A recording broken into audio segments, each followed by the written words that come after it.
ভিক্ষুক রাস্তা দিয়া যায় আর জমিদারের পুত্রবধূও যায়। একজন সামনের থেকে আসতেছে, একজন সামনের দিকে যাইতেছে। দুইজনের ক্রসিং এর সময় ভিক্ষুকের গায়ের কাদা জমিদারের পুত্রবধূর গায়ে লেগে গেছে। সে দুনিয়া আন্ধার করে ফেলছে, স্বামীকে ডাইকা নিয়ে আসছে, বলছে ভিক্ষুক আমার কাপড় নষ্ট করে দিছে। সে শুধু ভিক্ষুক ছিল না, বৃদ্ধ ছিল। বৃদ্ধ ছিল না শুধু, জীর্ণ ছিল, শীর্ণ ছিল। শরীরে কাপড় ছিল না, ফাটা চিরা কাপড় ছিল। পায়ে জুতা ছিল না, পেটে ভাত ছিল না।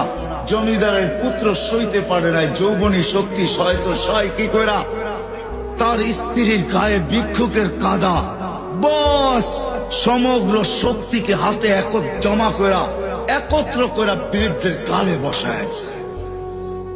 বৃদ্ধ কিচ্ছু বলে নাই, শুধু উপরের দিকে তাকায় দুই তিনটা শব্দ উচ্চারণ করছেন।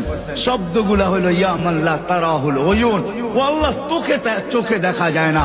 ও তারা কুল্লা শাই, তুই সব দেখিস। ফারা তারা মা বি, তুই কি দেখিস না আমার সাথে কি ঘটতেছে, এটা কি দেখিস না? বলতে দেরি যুবক, মরতে দেরি হয় না। জমিদার চলে আসছে, প্রতিশোধ নিবে।